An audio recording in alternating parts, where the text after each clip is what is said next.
Everybody listen to We're Not Wizards, because we are the best, and we're not wizards, no matter what anybody says. Goodbye.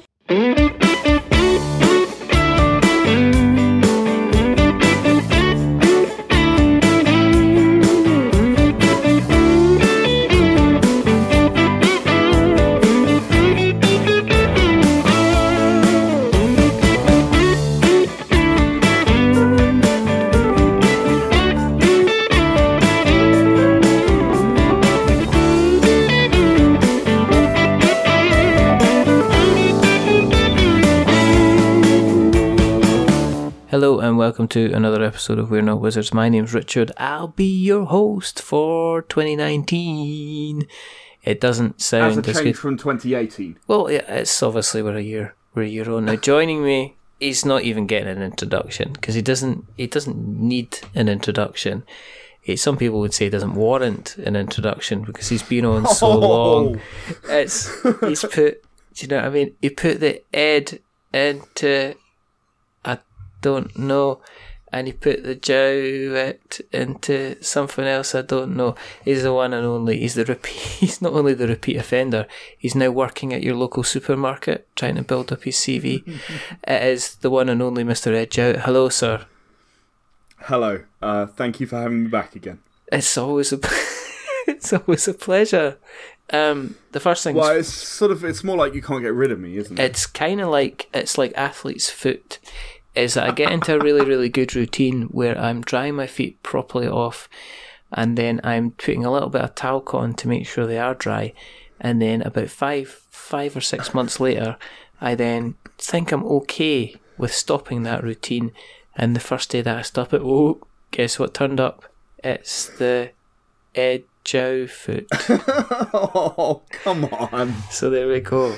Oh, wow. I think that's probably the least complimentary introduction you've ever given me. Potentially, but as you know, it's a true thing. These things have to be going out in the open. For people that haven't listened to us for the first, you've all listened to us. Come on, you're bound to.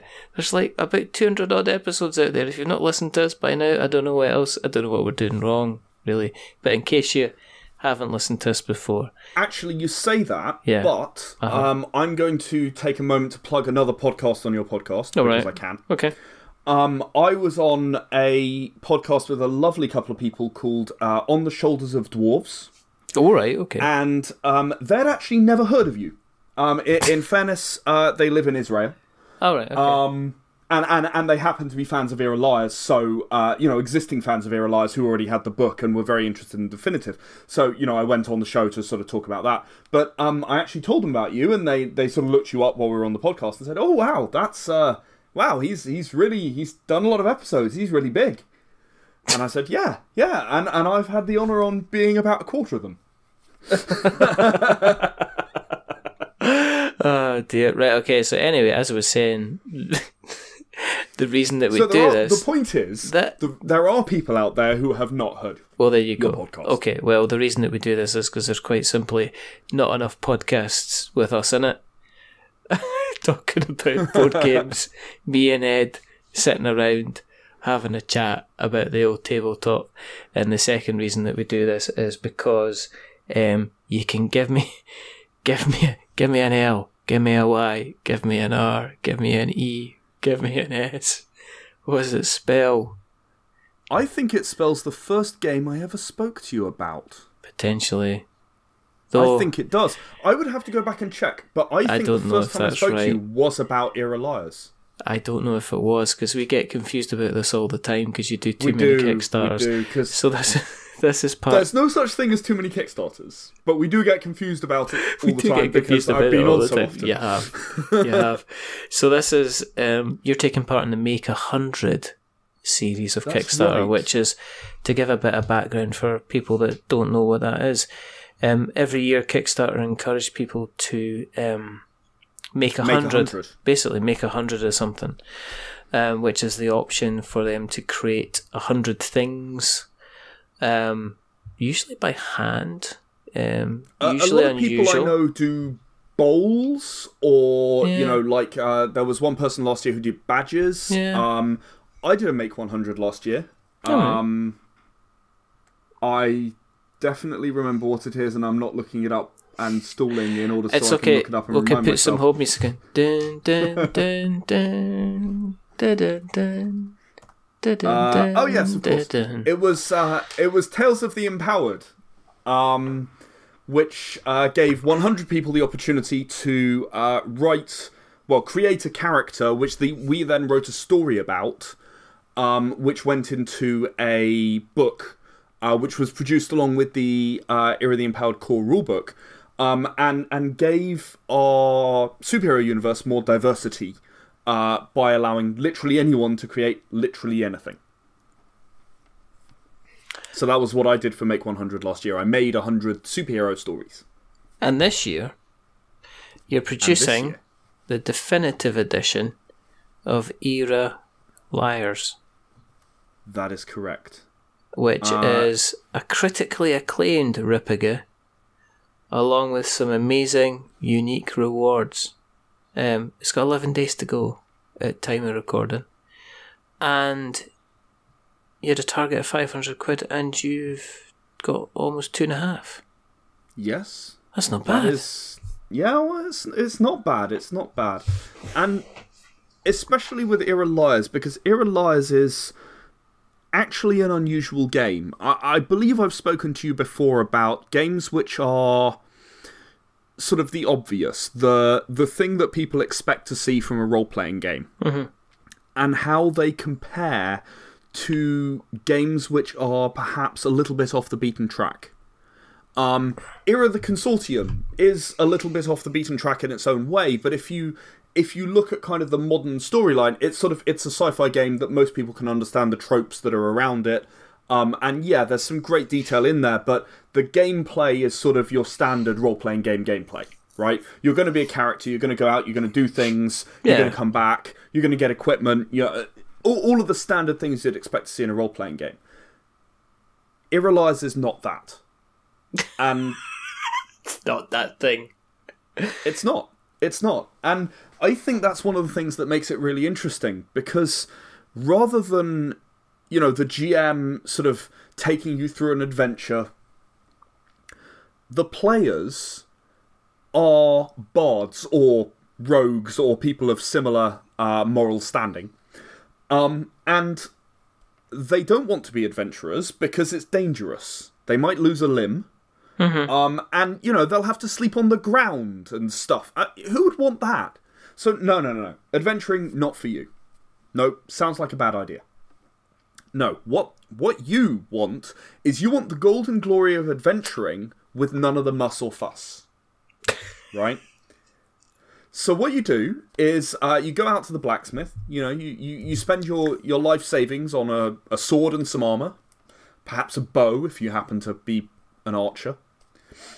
And then you march into a tavern in Yarnulf, the great city of this sort of low fantasy kingdom. And you declare, that you are an adventurer and you have done great deeds. Now, of course, they're not just going to take your word for it, at least not on that basis, and they'll expect you to tell your story. And that's where the game comes in, because you will enter the tavern. You will... I usually have the players sit down for 5 minutes to discuss their story, while I generate the audience. There's a audience generation table, you just roll some dice, you're good. And while they're doing that, I'm generating the audience, and as soon as, 5 minutes is up, I've finished generating the audience, they've discussed their story. We sit down, and they have to tell their story. So the players, work as a team to tell the story of the amazing adventures that they totally did have to the GM, who plays as the audience in the tavern. Now, because they're pretending to be heroic adventurers, they're obviously going to make some claims which are difficult to believe at times. So the tavern patrons will listen, they will dispute, And the adventurers, again in big inverted commas, the players, will have to prove what they're saying is true. And the way they'll do that, for example, maybe you say, oh yeah, I punched the dragon in the face so hard that he fell unconscious. And someone goes, wait a minute, say the town blacksmith goes, wait a minute, no one's that strong. That's ridiculous. And you'll go, really, good sir, and you'll engage him in an arm wrestle. And if you win, then they believe you. He's like, oh wow, that's amazing, you really are that strong. And if you lose, then they don't believe you, and it starts eroding the confidence the audience has in your story. If you go down to 0 confidence, you'll be arrested as a liar, Lyre, that is, which is the name for these individuals who tell lies. I'm funny, and it's a very funny pun. Just to inform the audience listening to this podcast. I was gonna make people aware of how funny that pun is. If you say it again, I will cackle with laughter. So I'm glad. That's very important to me. What are they going to call them? They're going to call them liars. Stop. Moving on. Moving on. Where'd you come up with an idea for this? You know what? It's funny. This goes back 4 years. It was the second game I ever created after finishing Era the Consortium. Mm-hmm. And I've played role-playing games for a long time, but I've never really come across, or at the time, I had never really come across storytelling games, which are often diceless role-playing games. And the way they were explained to me, which I should say for anyone listening is deeply inaccurate, and I now know, is that basically you can do whatever you like and tell whatever story you like because there are no rules. And I thought that's utterly ridiculous. If I was going to do that, what I would do is this. Because the idea of Era Lyres is you can tell any story you like. You will have to face the consequences for telling that story, and those consequences might be good or bad. People might believe you, they might not believe you. It depends how outlandish you are, and then a little bit of mechanics around, do they actually believe you? Yeah. So it's a relatively shorter game than what you would normally play. Is it something that you kind of like, if, say you're having a break between campaigns, it would be something that you would kind of like break out so everybody could have a laugh? Because it sounds almost like, almost like a little bit of an aperitif or a palate cleanser. If you've just run through like a 16-week campaign and you're wanting to set up something else, but you don't want to dive into something immediately, but you maybe want to stay with the kind of the characters that you've kind of got to kind of know and love. Is it something you could kind of like, you could just step off to the side, play it a couple of times, and then continue with a different campaign if you wanted to? Yeah, absolutely. It's really, really good for that, and that's the reason that we created the Pocket Edition, which I know I've come on to speak to you about before. And the Pocket Editions all existed, because of this first one, which became a Pocket Edition. And we created the Pocket Edition for exactly that need. I should say it's available on the Kickstarter. It's £2 for a digital and $7 for a printed version. And the Pocket Edition contains everything that you need to play, but no details about the world.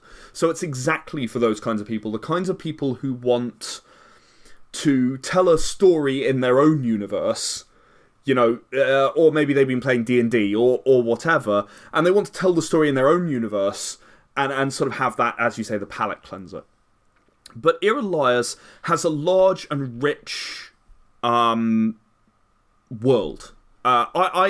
I have said several times that I don't particularly build role-playing games, I build universes.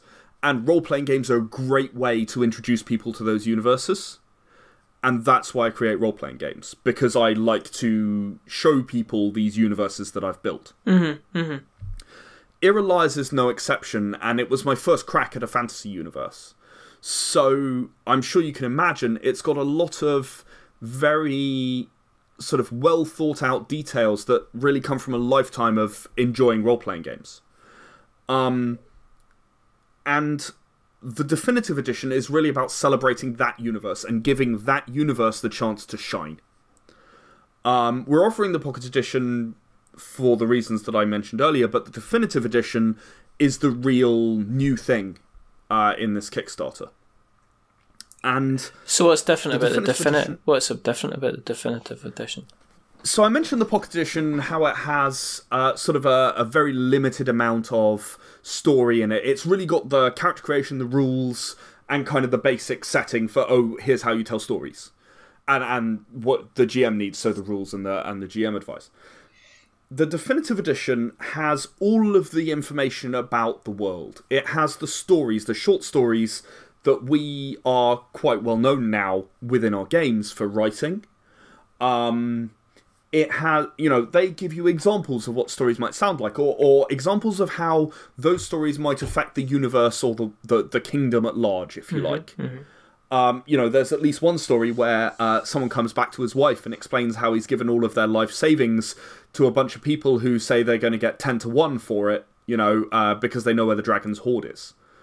And his wife is less than happy, to say the least. That's an interesting effect to think about how these lyres have an effect on the world. It also kind of follows the stories of some of the lyres, when they're so close to being found out. What happens then? What happens when they are found out? What happens when they're arrested? All of these things, we explore those in the stories. We then move on to the bestiary, because while you can make up your own creatures, and there's no problem with that, not everyone wants to on the fly, right? Okay. A lot of people fall back on D&D tropes when they play the game. Again, it's a 4-year-old game now, the original version, and I've played it a lot, and I've watched people play it a lot, and they fall back on the sort of traditional D&D tropes. Yeah. And I have written a bestiary. The guy who writes it, he is called Professor Wilton Smythe. And Professor Wilton Smythe... Smythe's got a Y in it, I'm guessing. Of course. And an E on the end? Rupert Wilton Smythe. And an E on the end. Yep, you're right. And it's hyphenated. Wilton Smythe is hyphenated. Of course. Of course. And he has gone out into the city of Yonolth. He has listened to the tales of adventurers and lyres, and he knows what's true and what isn't. So he's written down this bestiary, which explains all about all of these various creatures that adventurers might run into, and he's publishing it so that the adventurers can know what they're going to face when they leave Yonolth to go out and be adventurers. Mm-hmm. Of course, while he believes that he knows the difference between lyres and real adventurers, you may question how true that is, because some of the things that he that he writes are on the interesting side. For example, one of the brand new ones, which I only wrote yesterday, is half demons. So half demons, they're all these pictures of men with horns and tails. And the truth is that half demons like these images and promote these images and make sure that humans think they look like that because they look exactly like normal humans. So people are on the lookout for half demons, but actually, they should be looking for normal looking humans. Now, the thing is, you see, that Professor Wilton Smythe, the half demons have tried 3 times to prevent him from publishing this work. The persistence of the Rent Man, the Publishing Standards Committee, and the auditors are just proof that the half demons don't want the truth to be told. So yeah, as I say, it is definitely Professor Wilton Smythe's take on what real monsters are like. One of the more classic ones. So we originally produced a bestiary, and some of it's available actually on our website.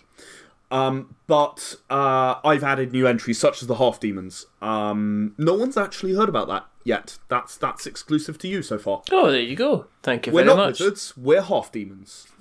Definitely not. But we had some previous ones. The Were Rabbit, for example. We had the Vine Men and Manticores, Northern and Southern, which are 2 very different things, I should add. Northern Manticores, of course, have wings, and Southern Manticores just jump very high. I was just going to say that. You have to watch Obviously. Everyone knows that, right? Everyone does know that. You have to, especially if you're at the Castle War and you're looking them down and a Manticore's about to attack. You know, Yeah. it's the whole. You know, you think, it's- yeah, well, it's fine because it's got no wings, but they jump.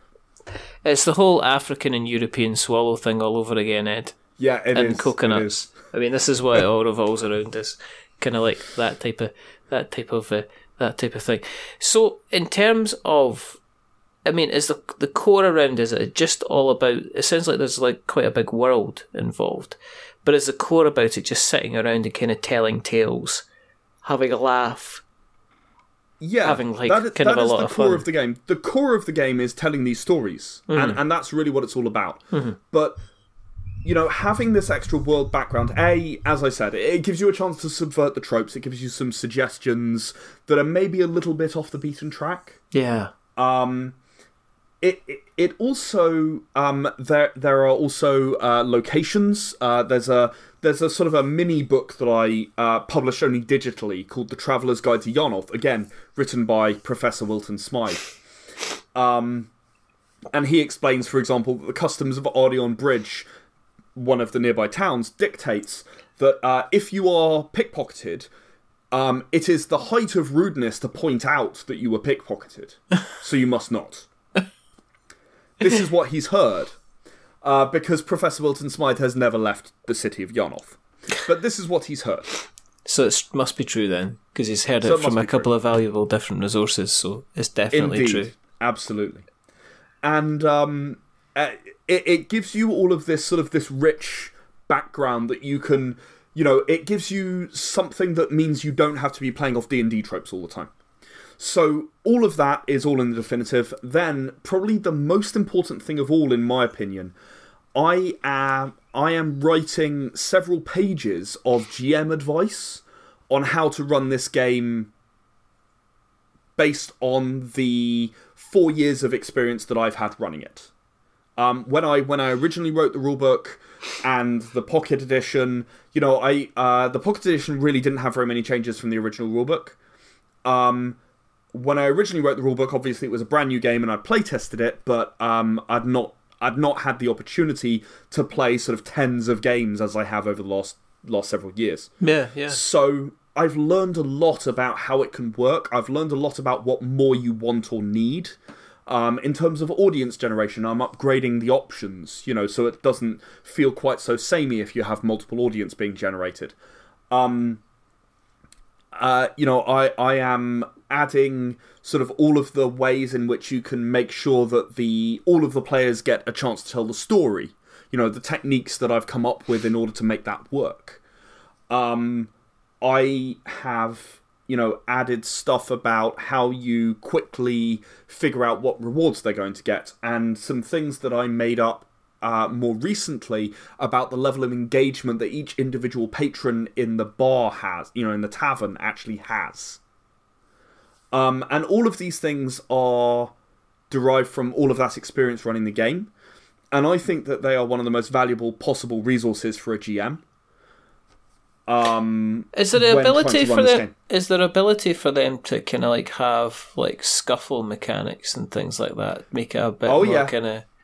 If things go wrong, Yeah. and again, that was something that was included in the original game, but it was quite limited because I had quite a limited page count. And I didn't include the full combat rules or any of the details about sort of being non-lethal or that kind of stuff.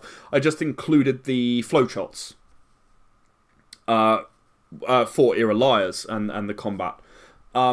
So, you know, I'm another thing, since you mention it, that I am adding is the full-on combat rules and how the combat is adapted for Era Lyres to make it fit that setting and fit more of a barb rule than a war. Yeah, I mean, you're more likely to go out and be kind of, I guess, slightly hurting people as opposed to kind of like cleaving their arms off their bodies and stuff like that. Exactly, yeah. You're not going to shoot them with an arrow in most cases in a barb rule. No. Does that mean you can make it slightly more comedic then? Oh, absolutely. Yeah. The one of the things that's going to happen is related to the unarmed combat rules, which I'm going to modify so that you can do. You know what actually sticks in my mind? It's that episode of Firefly when he starts in an alliance-friendly bar on Unification Day, and then the next thing you know, he's thrown out the window. Yes. It's like, that's the first episode. Yes. Train Job? Yeah. Train Job? Yes, it is. Maybe? Yes. Second episode. Yes. It's not how the very first episode begins, but it was the first one that was aired properly. Oh, right, okay. Because Simon's already on board and offers to bandage the captain, and he says, no, it's just an honest brawl between folk. Oh. And also the first episode begins with, of course, the Battle of Serenity Valley. Yes, it does. So there you go. Yeah. I know these things. But yeah, I want to have that kind of sort of comedic fight available to people. You know, I want them to have the opportunity to do that sort of thing and not have problems. Because the combat in Era D10 tends to be on the lethal side. And as you say, the Bob rules that you're going to get are going to want to be a bit more comedic. You know, you're crouched over your lyre, your literal lyre, your musical instrument, while two people are fighting over you. You know, It's that kind of Bob rule, not the kind of I'm going to kill you now. Yeah, no. I mean, you want people kind of having drinks spilled on them, or falling on the floor, or exactly. having a chair broken over their back and stuff like that. You don't necessarily want them getting absolutely destroyed. Just for the sake of a bar Arrow fight. to the face. Yeah, because it becomes like it starts to kind of like get a bit too kind of serious. Murdery. Well, yeah, just a little bit. I mean, have you thought about kind of taking that rule set and then using it in, say, the consortium stuff as well? Then I think that Era Lyres, the rules that it expresses are actually applicable in literally any game that I've created. All right. Yeah, I'm a superhero. Honest. Mm-hmm. Okay. What are your powers? I can make any door stay slightly ajar. That'd be Do you excellent. remember that one? Yes. Do you remember that one? Yeah. Yes. I can make any door stay slightly ajar to annoy people. Oh, really? Do it then. No, I don't want to right now. But I'll tell you a story of when it really inconvenienced someone. I can automatically disintegrate pasta or rice, but only enough pasta or rice so it leaves slightly less than one portion left in the box. Wow. And the victim also forgets that they need to buy more pasta and rice, so when they go to the cupboard, they realise I love it. they're not having it. an amazing meal. That would be my superpower. You know, Not leaving doors slightly ajar to annoy people. not leaving I'm pretty doors sure slightly that was going ajar. to be your superpower. I think that, and I think that, and also I think making people chant that they're definitely not going to leave something in the car, but then making them leave that in the car anyway, kind of thing. You know, like milk. Something. I will not leave the milk in the car. I will not leave the milk in the car. Gets God. into the kitchen, opens the fridge, goes to put the milk in the fridge, realises they've left it in the car. They've got to go back out again. It doesn't take ages to go out to the car, but it's like such a bit of an inconvenience. There's a whole pile of things that you could think about. You know, I'll automatically make you buy the stronger flavour of toothpaste that you don't like. There you go. That's terrorism. That is. These are all my superpowers that I would quite happily talk about in some kind of bar drink There you go. situation. So there you See, go. that's the thing. It can be literally applied to anything. It can be applied to Consortium, to Empowered, to Survival even. Yeah, I fought a zombie that was 20 foot tall and it crushed my teammate to death with a large fist that looked like a foot. That teammate there. Yeah. No, the other one, his twin brother. What's his name? Stop crying, it's Steve. not Derek. It's Eric, isn't it? Eric, kind of thing. In terms of, I mean, are you you sound like you're kind of still writing away. I mean, have you got to reach a point where you're going to stop? Do you have to draw a line? Stop creating games? Well, no, as in stop creating additional content for what? For this particular kind of definitive version. Because you said you were still going through a couple of the rules and stuff like that, and kind of updating stuff. I see what you mean. I have decided what I'm included, what I am including, but obviously the Kickstarter only started on the 1st of January. We're on the 8th of January, and I didn't actually start writing until after the Kickstarter was funded. Right. So I've written about 30 pages in the meantime, and I've got about 30 more to write. I know exactly what I'm going to do. You know, I was able to pretty much say off the top of my head what it was. You know, I've got 3 more bestiary entries to write at this point. I've got another 4 pages of story to write, and then I've got rules and GM stuff to do, and I'm done. Right. It's a lot of new stuff, but I'd like to think that I'm quite well prepared for the level of work that it takes now. After having produced books for upwards of 40 Kickstarters. Eesh. It's a lot. That's a lot of Kickstarters. That is a lot. That is a lot of Kickstarters. I mean, was it quite easy to fund this one then? Did you find it kind of funded relatively quickly? It did fund relatively quickly. It actually funded on the first day, but I'll be honest, I wasn't sure on this one, because Era Lyres is one of those games that it's very Marmite. Very, very Marmite. You either get it and think it's hilarious and love the concept and want to play it, or you think it's a bit pointless and you don't understand what I'm talking about, and why would I want to do that because that sounds weird.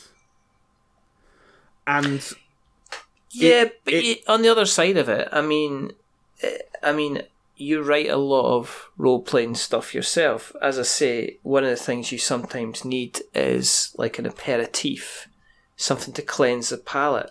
You know, something to kind of make it, something to differentiate yourself from, I guess, kind of other things that are out there.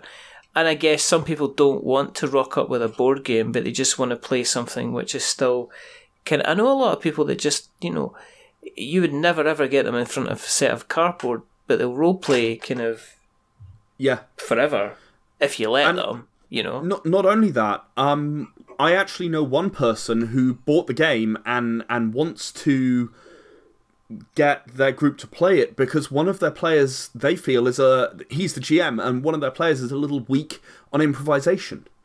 And if Era Lyres teaches you one thing, it's improvisation. Mm-hmm. You have to come up with a story in 5 minutes, and then you have to tell the story. And that story has to fill whatever length of time the GM arbitrarily decides it's got to fill. So if you have to pad out that story and add new things in and add new details, you need to do that, and you need to do that pronto, right? And it teaches you that improvisation, and that it also encourages the kind of the roleplay feel, right? It draws you into, okay, well, my character did this, and then my character did that, and then my character did that. And because you can literally tell anything, you're no longer thinking about, is this mechanically viable, or am I going to will a brawl with this? Because it's not about that anymore.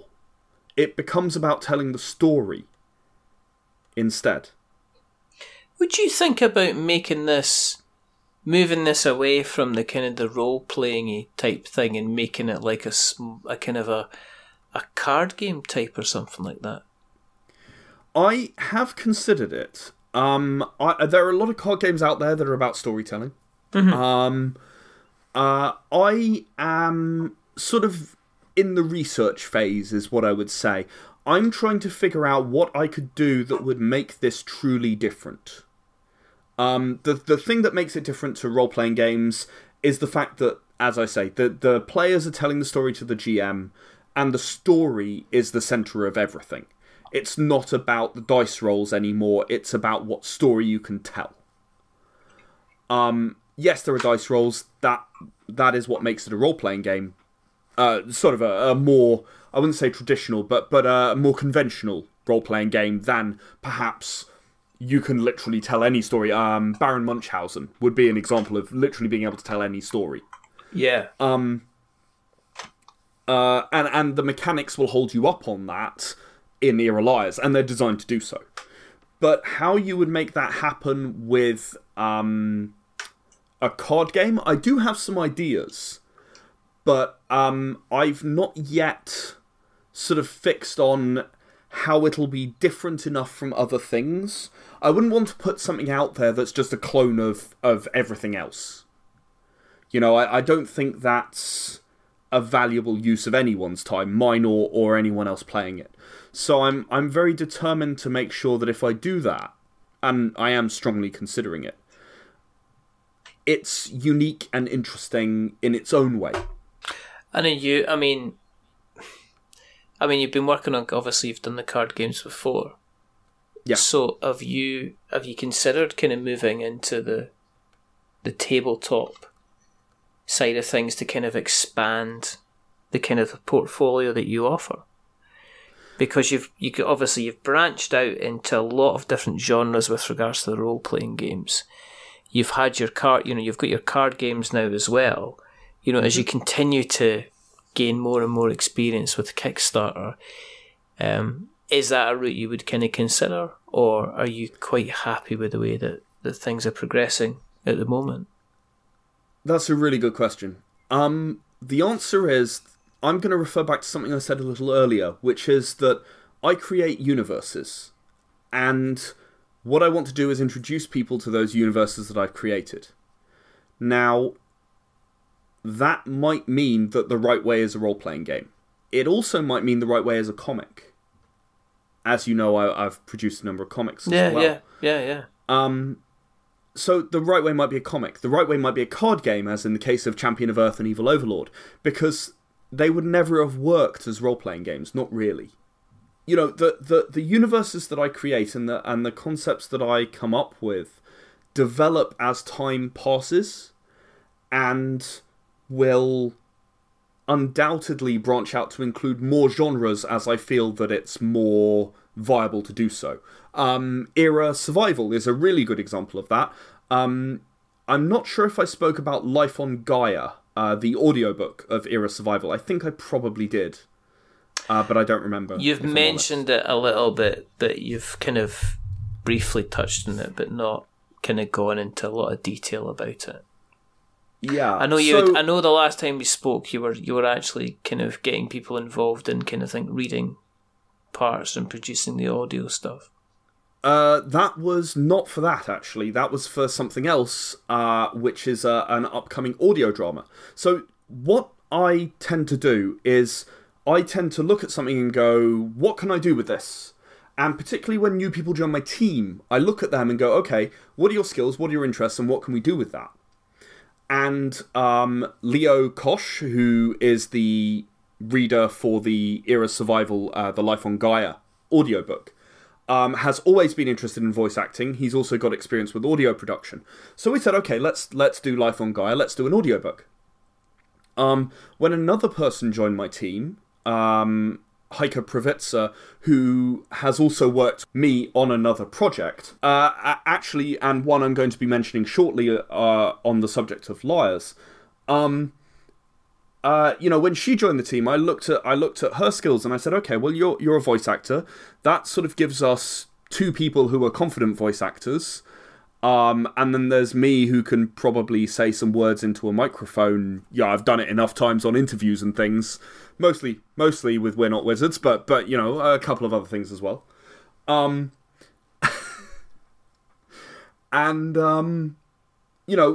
don't we go ahead and do an audio drama? And that's what we were talking about last time, because I was working on an audio drama. Yeah. So that audio drama, we finished recording, and is off with one of our volunteers of the team to do the first round of audio production on it. Which is very, very exciting, and I'm looking forward to hearing the first episode. I think it's going to be fantastic. And that means that, if something comes along and someone comes along with a level of expertise in something, I well, first of all, or an interest more particularly than expertise. I like to encourage people in my team to work on what they're interested in. One of our proofreaders became a writer, Hande Baruch Kuedlu, and I really, really, really hope I pronounced her name right, and if I didn't and she's listening, I'm very, very sorry. But Hande, she and I have been working together since the definitive edition era of the Consortium rulebook, which is quite a long time now. It's about 3 years. And she helped a lot with the proofreading. She's got great attention to detail. And she came to me about a year ago and said, Ed, I love doing the proofreading and I don't want to stop. But can I do some writing as well? And, I put her on a couple of stories for Era the Empowered, which turned out fantastic. She contributed to Tales of the Empowered. She contributed to the Era the Empowered core rulebook. She has contributed to a couple of other bits and pieces since.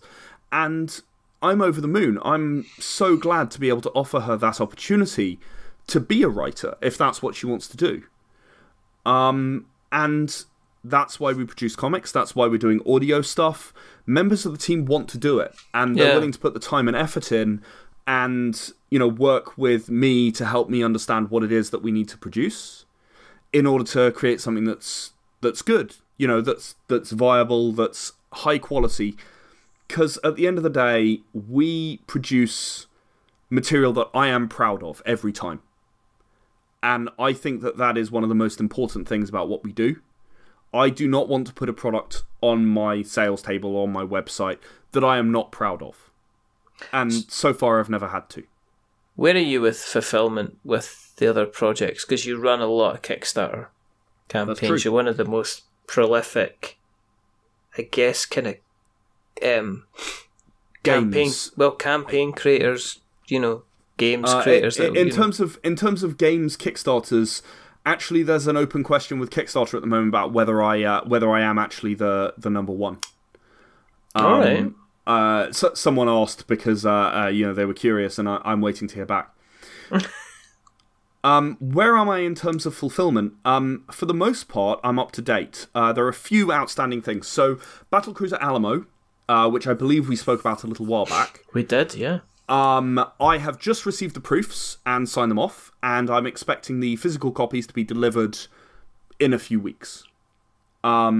It's however long it takes to print now. Now, that is actually slightly behind the schedule that I'd hoped for. Yeah. But it was primarily because Richard Tung, the writer of the Battlecruiser Alamo novels, he did a lot of the writing, and I made accounting for the editing and the proofreading as if our normal team did it. Ah, right, okay. But he has a slightly different style, it meant that the editing and the proofreading took a little bit longer. I was hoping to have everything sent out by the end of December. I expect I'll have everything sent out by the end of January. And this is the second ever Kickstarter that I have been past the deadline that I committed to. I've kept everyone completely informed, and everyone's been very, very understanding. All 54 backers have not really been too worried at all. They know it's happening, they know why, and I've kept them informed at every stage. And to me, that's the important thing. If something's going to be late, and at the end of the day, things do happen, things are late sometimes. As long as you keep people informed, I've never known anyone to really be realistically angry. Mm-hmm. Mm-hmm. Mm-hmm. I've also got the Life on Gaia audiobook outstanding. That's due by March, though. And I'm very confident that we'll get that done in time. We're about 3/4 of the way through the stories at this point, and I'm actually mucking in to give Leo a hand with the editing. So I'm doing a lot of the cutting out of the various bloopers and so on. Yeah.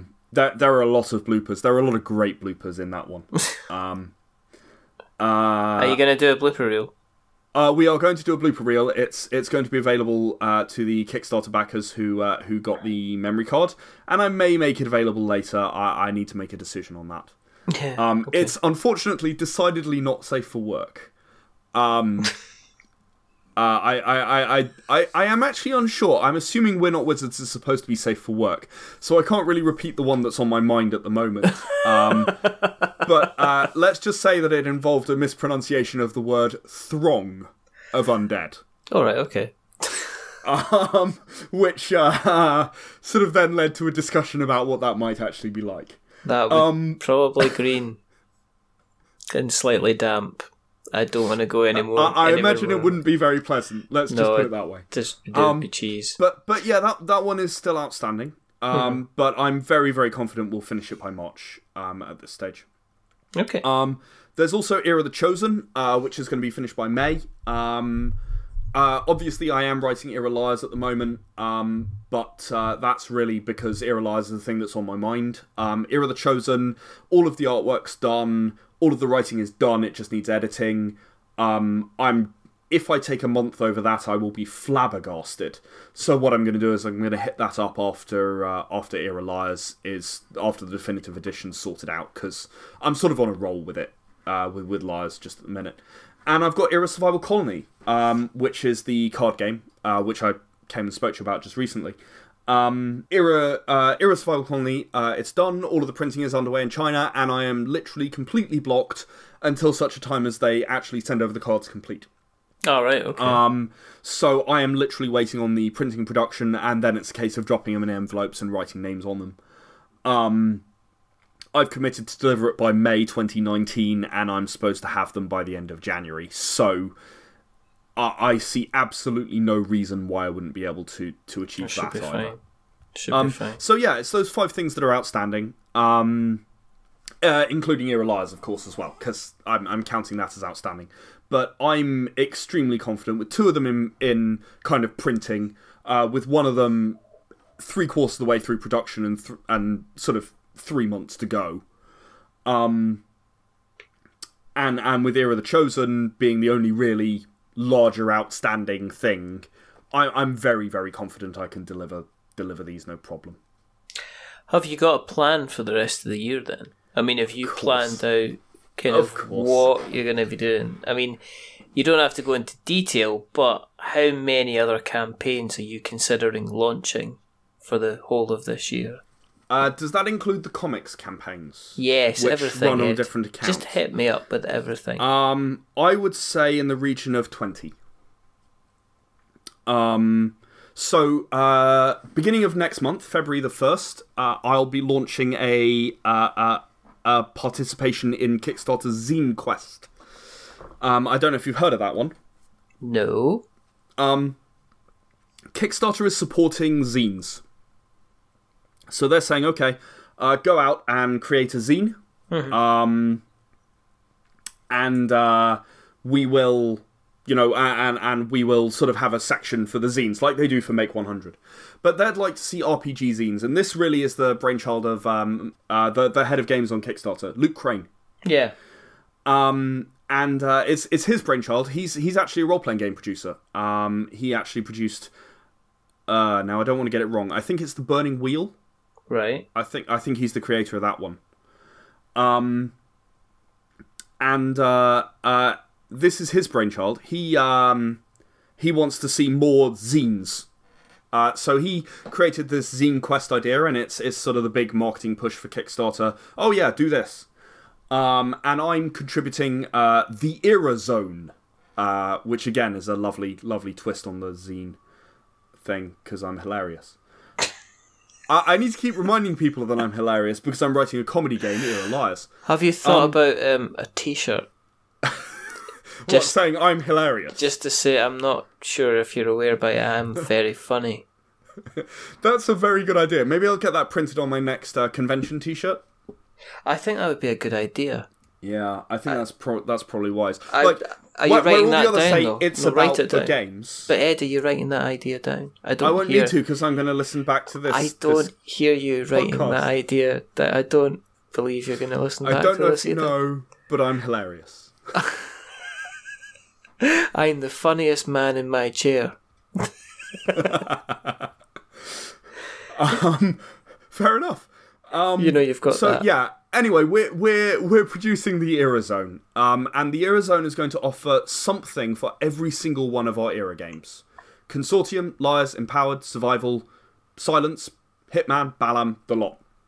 And our aim is actually produce more than one. Our funded goal will do 2, and stretch goals will let us get to 4 in the year. My absolute ideal would be the 4, and obviously I'm going to add Era the Chosen into that group. As and when it is published, because it's obviously an Era game. That's the most immediate one coming up. I'm also going to be doing Champion of Earth. I've got another expansion planned.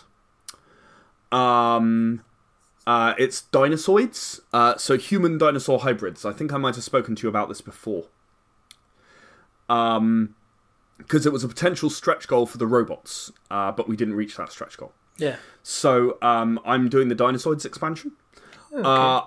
I am also going to do Radio Free Tyrannus, which is another audio drama. It's starring Leo Koch again, and also it's sort of co-starring me, sort of. I'm the advertiser who goes on and is highly unprofessional. You've definitely. I think I've mentioned that. You've mentioned about being highly unprofessional. I definitely remember. I know it's hard to imagine, but it does happen. I can't imagine it in any way, shape, or form at all.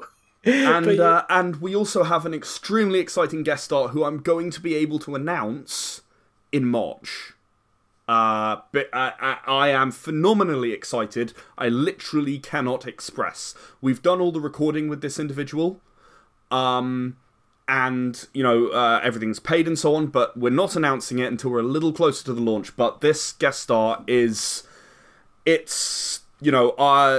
always wanted to work with this person, never really imagined it would really happen, kind of tier.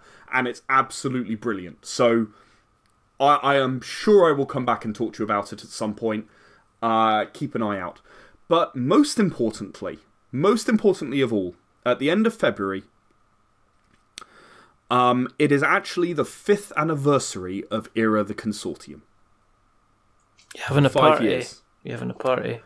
I am not having a party. I'm running a Kickstarter. Well, what are you going to be doing? Well, of course you're running a Kickstarter. Of course I'm running a Kickstarter.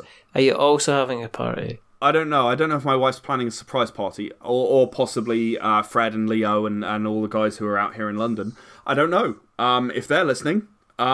Is there going to be cheese? If they're listening, you tell them to plan a surprise party. Guys, plan a surprise party. Cover your ears, Ed. Yeah, covered. Right, guys, plan a surprise party for Ed, because it's like 5 years here at the Consortium. That's really big. Okay, do it. Okay, you can uncover your ears now. How am I supposed to hear you to know when I can uncover my ears? Oh, you were listening. That's dreadful. Terrible, terrible, terrible, man. Well, I did actually cover my ears, but you forget I have in-ear headphones. Oh, so you do. So all I did is shove them in tighter. Okay. So I did what you said, but messed up. We are offering miniatures for Era the Consortium, which is major. I mean, this is new. We are branching into a new area, and what you were saying about media and different types of products made me think of this.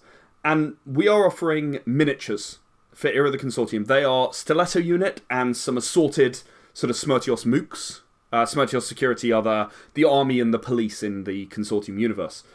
They are going to be available. We are also offering a special 5th anniversary definitive edition Era the Consortium book, which will have some unique artwork. And it's done. It's highly awesome. It's going to be absolutely brilliant. And we are also looking into the possibility of t-shirts, because we think it's about time there was an Era the Consortium t-shirt that people could wear and come up to us at conventions and go, I'm wearing your t-shirt. I did not say hello.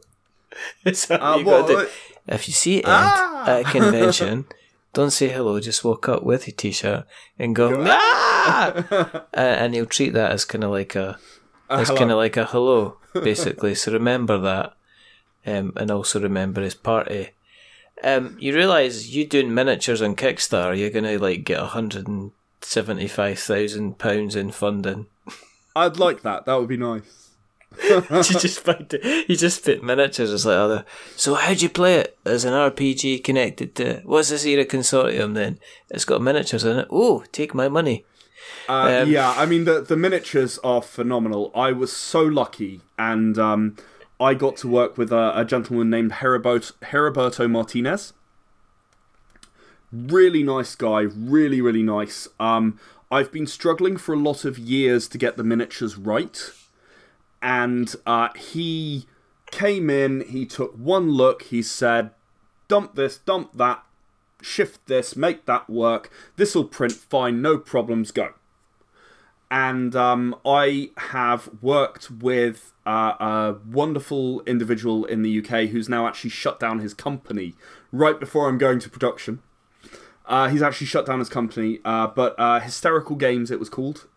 He helped me through the sort of the molding process. I've had a number of them with me. I have sent some off to be painted, and also, you know, I've also had another set painted by a lovely guy down here who's called Charlie. Those other ones went off to Spain as a small clue. Okay, cool.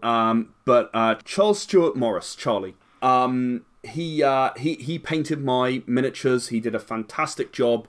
They look absolutely brilliant. For the last several conventions, I've had unpainted miniatures sat in my stand, and 3 times at Dragon Meet, people came up and asked to buy the miniatures. They weren't on sale, but people came up and asked to buy them.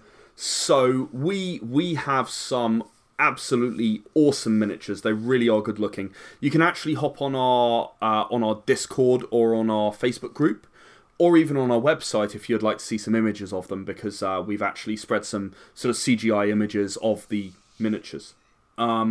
They are absolutely brilliant, and I cannot wait to go ahead and put them out into the world.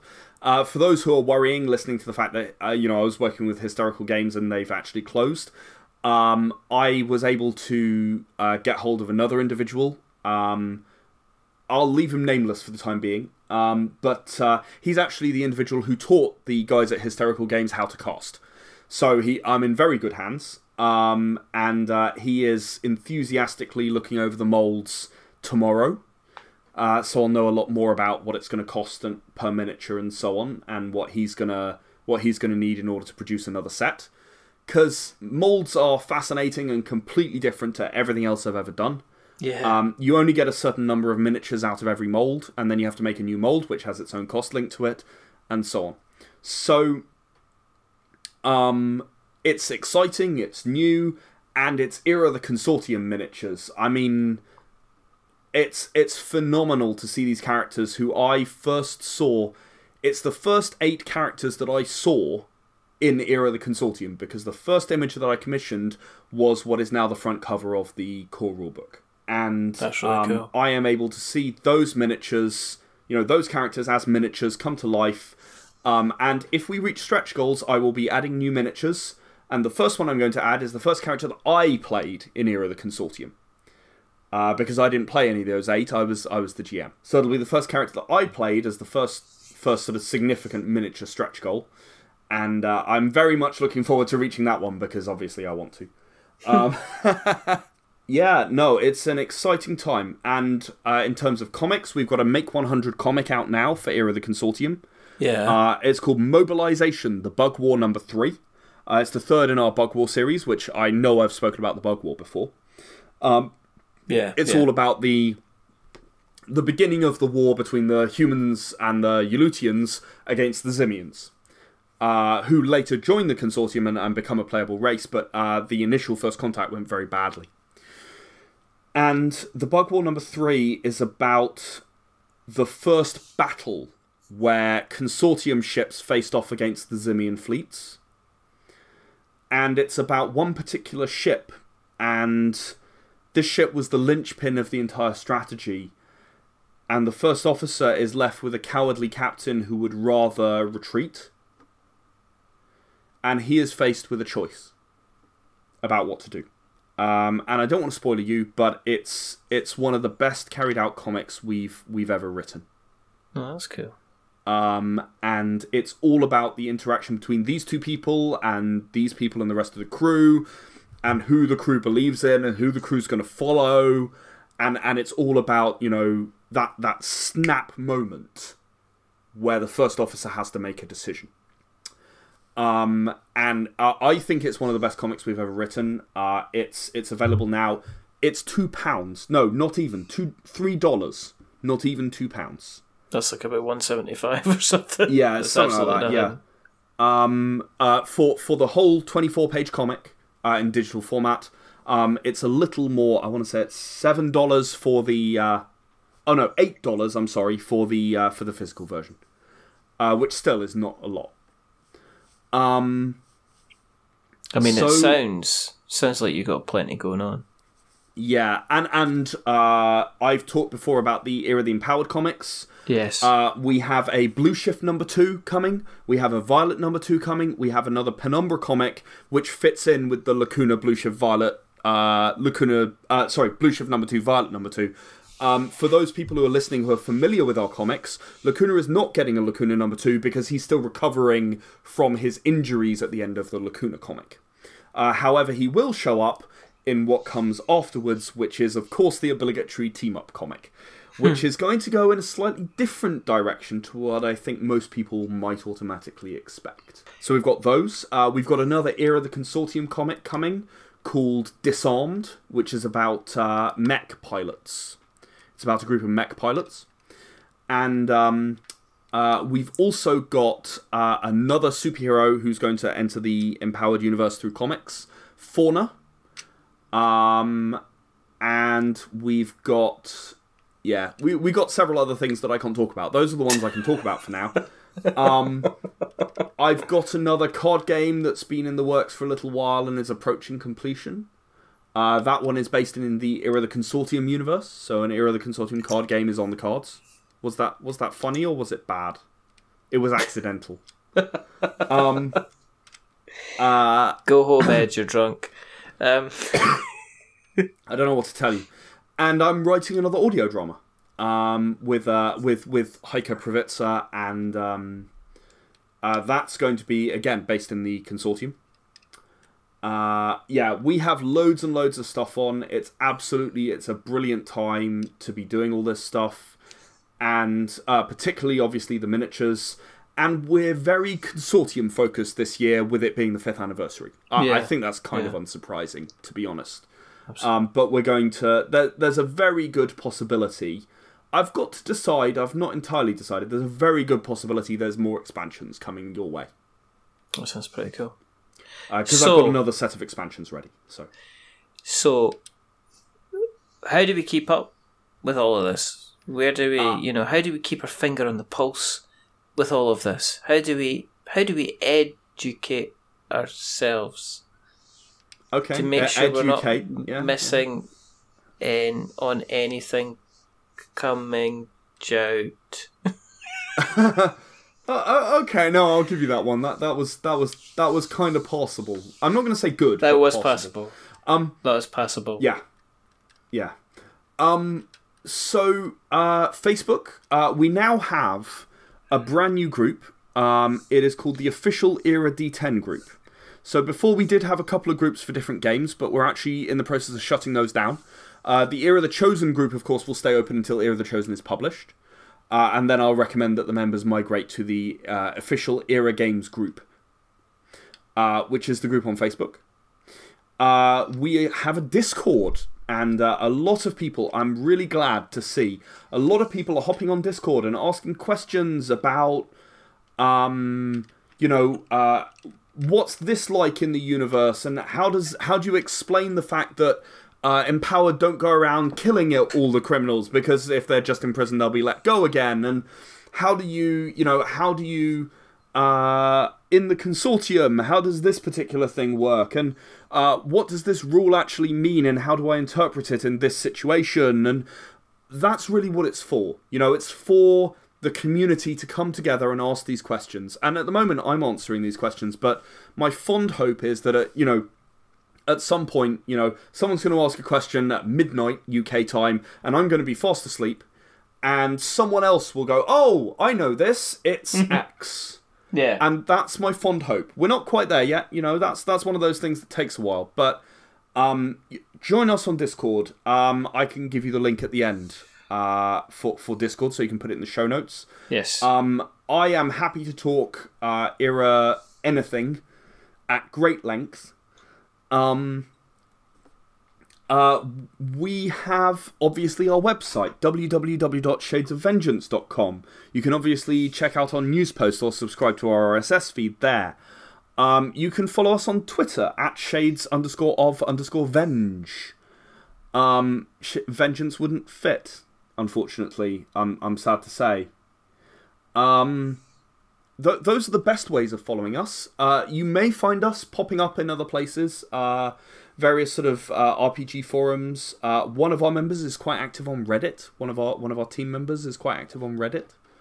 So if you ask some Era the Consortium questions, or Era Survival questions in particular for that guy, there you might get some answers. And of course you can find us at conventions. We're going to be at Contingency in a couple of weeks' time. I'm really excited for that.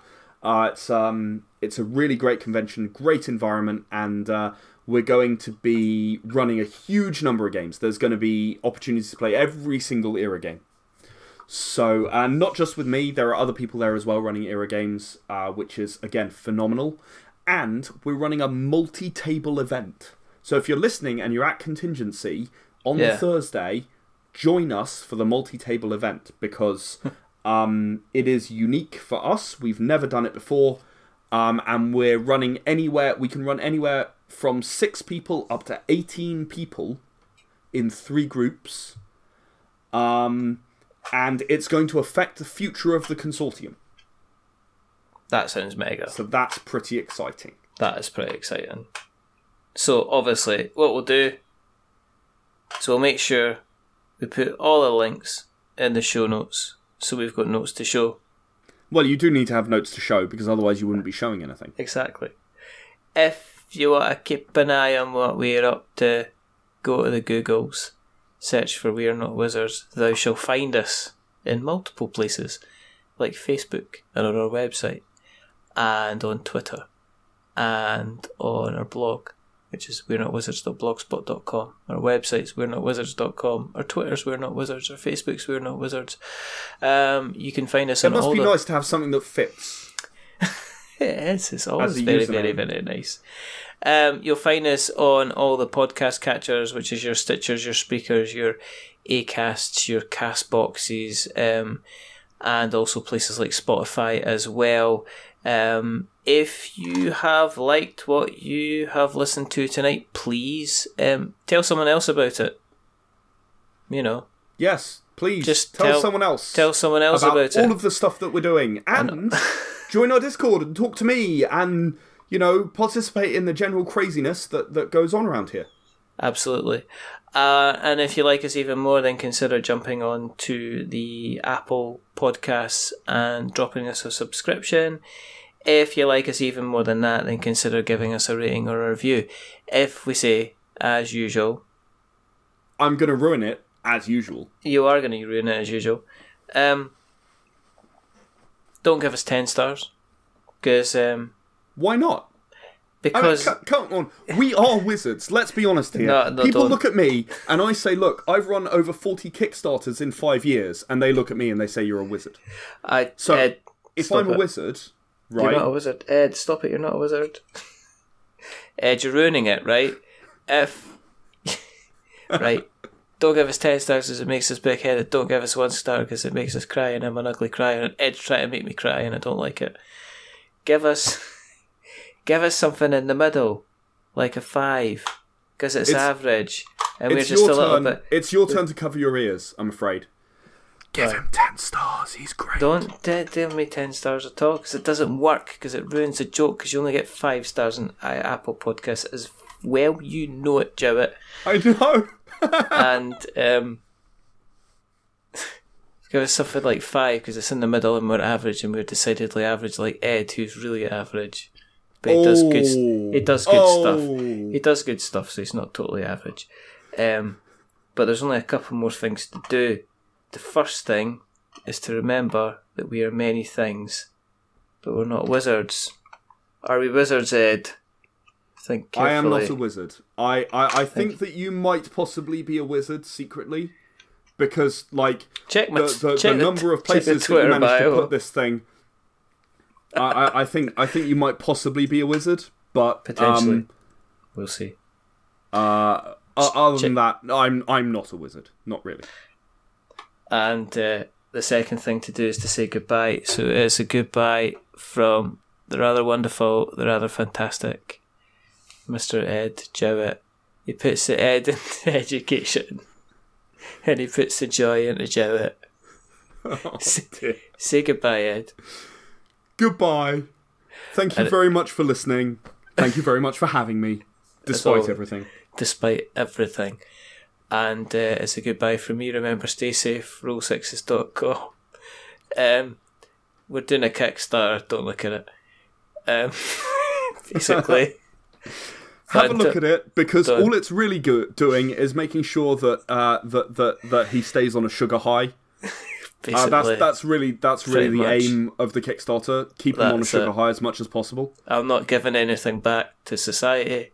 I'm not doing anything creationary. I'm just looking to get a really big tummy. But until the next time, goodbye.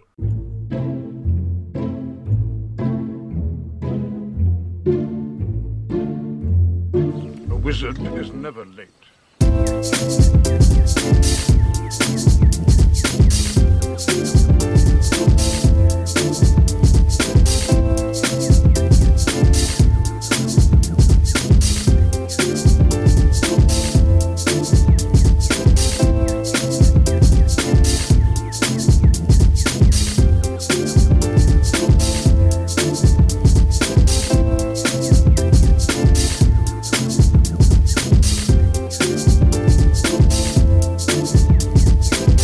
Nor is he early. He arrives precisely when he means to.